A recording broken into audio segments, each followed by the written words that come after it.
Ron Mark. Thank you. Thank you, Mr. Speaker. Well, you know, it's one of those days where, Mr. Speaker, where you have a speech that you have to deliver, but then people stand up on that side of the House and they say things and you can't let them get away with it. So to Mr. Nathan Guy, I've got a couple of comments to make. Mr. Nathan Guy, it's so lovely to think that you came back from Mystery Creek feeling that the entire farming community is happy with this government.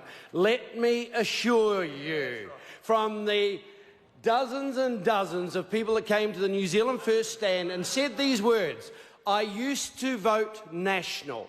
All my life, I, my father, my parents voted National, but you have got our votes this time round. We've had enough. And Mr. Tim McIndoe knows because he was getting it in the ear all the time that he was there, albeit that he turned up looking like a suit from Auckland, but never mind. And these farming people, the farming community, Mr. Guy, has had enough of your incompetencies. You know, we've got myrtle rust. Talk to us about how horticulture is going to take you forward, and yet you've let the door open and allowed myrtle rust to come in, which will wipe out the honey industry, Manuka, Kanuka, Pahudakawa, Kauri, and let's not even talk about Kauri dieback, which his famous ministry's not dealing with, and let's not even talk about pea weevil, velvet leaf, all the other does it. There'd be more. Mr. McIndoe says that his party will be known in history as the infrastructure party. Wrong. This government will be known as the government had more bioprotection breaches in history than any other government in history, and for the incompetence in the way in which it's dealing with it. But I digress, Mr. Speaker.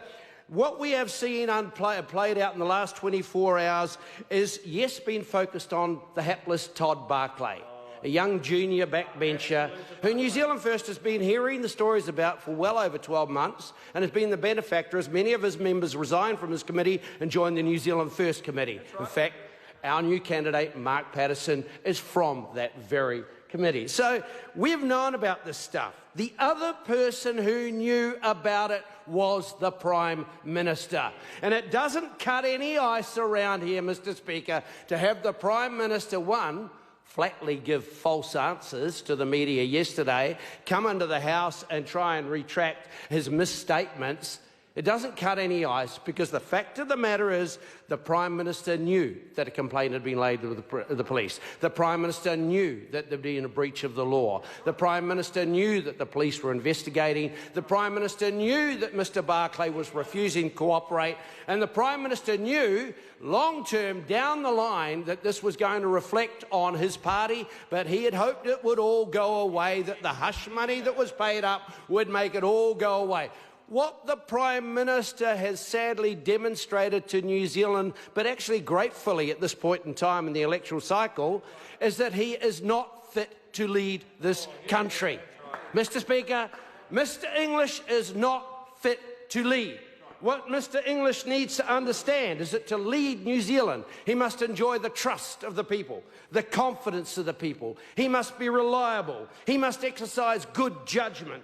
He must be consistent. He must be courageous. He must be unwavering in the standards that he sets, and he must demonstrate those standards to a far higher level than which he demands. On that point, he failed. He must be impartial. One would have asked or suggested that a woman that had been in his employment for 17 years, whom he trusted implicitly, who he knew absolutely, would not be telling lies. If he was to make a judgment call, if he was a leader who exercised wisdom, he would have deferred to that woman, that staff member who had served him so loyally, so faithfully through the highs and the lows of his career, when he was being investigated himself for double dipping, when he lost an election in 2002 with a record devastating loss for the National Party. If he had the wisdom, if he had the loyalty, if he had the courage, he would have deferred to her view, sat down, listened, and he would have taken Mr. Barclay outside, all the way outside, out into the ether, out of the National Party caucus, but he did not. He chose to defend him, to protect him, and even go so far as to lie. Mr. Speaker, this is a disgraceful affair that's unravelled in front of the public, but it's timely that it happened now, and for that we take some small amount of gratitude. Barbara Kerrigan. Thank you, Mr. Speaker.